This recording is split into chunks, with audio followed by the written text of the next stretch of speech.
Sédomongbè Maouho Lo Holomi Lomi dans Zipotwe Jaïfé Sédomongbè Maouho Flagbedi do Fongbé Dodeba magbon manana nu ji o mere kuku konu mi ohun na hu egbe nodo sun oboyo lomi adam me we nu ma so ba se si kan do e egbe nodo lo un dogbewe no vi che vive if fi ogbe bodo le gbe ahun we donu mi do Sédomongbè si agbasa ni kudo le won bo kudo me pipo kodo Yaiko Epeon, Melako, Maule, Ajafu, Edo, Kodako, Dongolo, Pedo, Leme, Bomino, Yeme, Houètèhou, Sing, Besewe.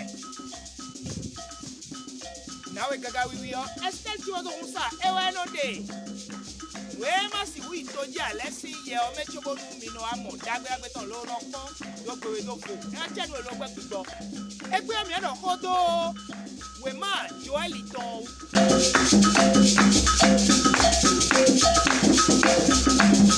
Joelio we mak pe video ebo me wona we ma mo koto ikoto je Joeli ekere na modo we ma o sita no koto ikame no koto me no do poke je mi tu do Joeli ji e we no le pe Joeli si mi me ka pe Joeli onye mere ma le modo nu bia amo wala me we ekode nu Yebo, rato eto si ko bene o menukure jideje enai dada imaya hosude ao alo akọ vide ao beto nukure jidewe ya petueli ele o enai bona go fle ko mo adole eku idole eba zo ko e so be do ma uzo o pepe to ene nukure ji fe jobo ena uli bonu ma uzo lo bona wa wetenu e ka wora we ma mo nkoto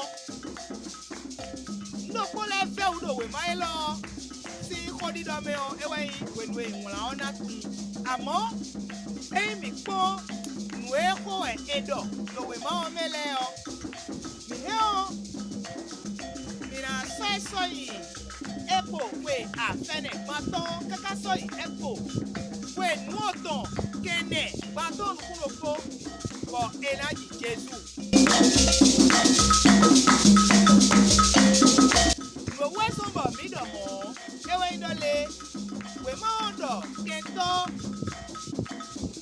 to ku ma uto to le siko lobo do kodo ti Sidon Philistine le Egypt enele o yeyi ketonu Israeli to mu onugo amo penu yeyi ketonu to mu kodo Joba ena ikanu pelu eme mo o eno yo ikanu pelu leko awe yo eja ke to kodo gbe o enado menele a Babylon kodo asiliko enelewe ena dodu ke todo ewe sobo mi so when we ma so ilo ga eni o leme kota tekai kota taji we ma onto kota taji we ma onto ewe yido azan mavo ton ejawe ete we so mi kadom do eido epo we ma o sita le bi kwi me o mo gbe ni o wa e wa be no azan mavo ton ejawe azan mavo ton mo gbe ni o e wa so ato mo bi mo ro we ma o mi Jiwe mese to ma uton we do ma uton ene so lobo do ko e we den no finebo nwewa lobo alu jinukule bi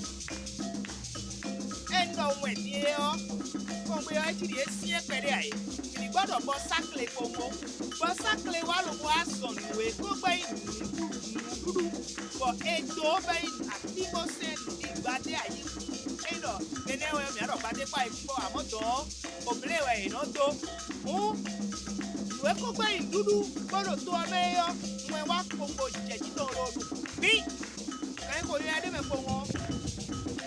confine obi kwesi ese do ma o to medi de ma o to do di do edole nyande we de jo wa to du do de e ku ko mo dagbe o boko de di do ya di mwenele wa lo bo adu jinu kule bi e o le kale we yin lo le eye ba le ko si we to le ku to mo wuzu lili ko do to se ma o to lo bo yin o eni o lo na je ku to enai àwọn náà wá lọ́wọ́ náà gbà ilé lẹ́wọ̀n ẹ̀wọ̀n wa lọ́wọ́ àrẹ̀nù lẹ́bi ó du ẹ̀dọ̀.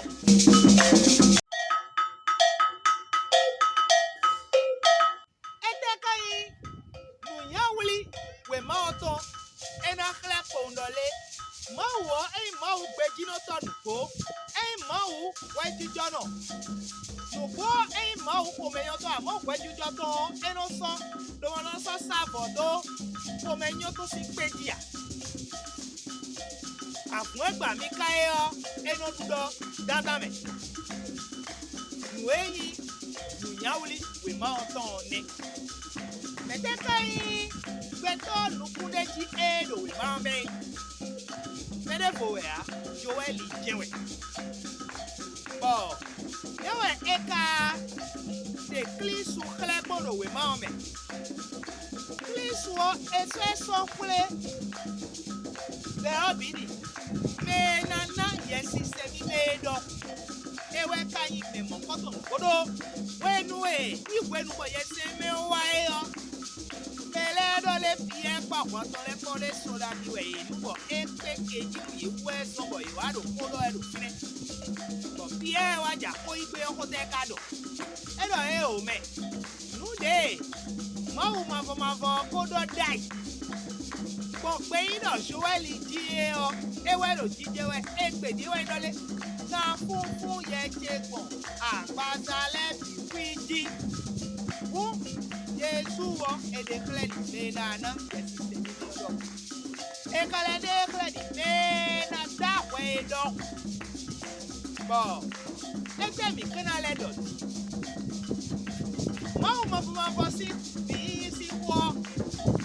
eweyi pesi no da mo bo dadaju apon e do mo de ese we mo dodo eni blo po e me mo ahon ejinde o e kana so ajake gloklo do na so do pana e je amado e ma ka so yo do we so bo e gbogbo Sunday nu le na blo nu mo e gbogbo lo ti tro di on e na ko te wu do le azon bebe waja na gbọ́ pé méjìlẹ́mì ẹgbẹ́ tán ẹ sọ ọ̀mọ̀nà hùwẹ̀ á Áfíríkà yìí.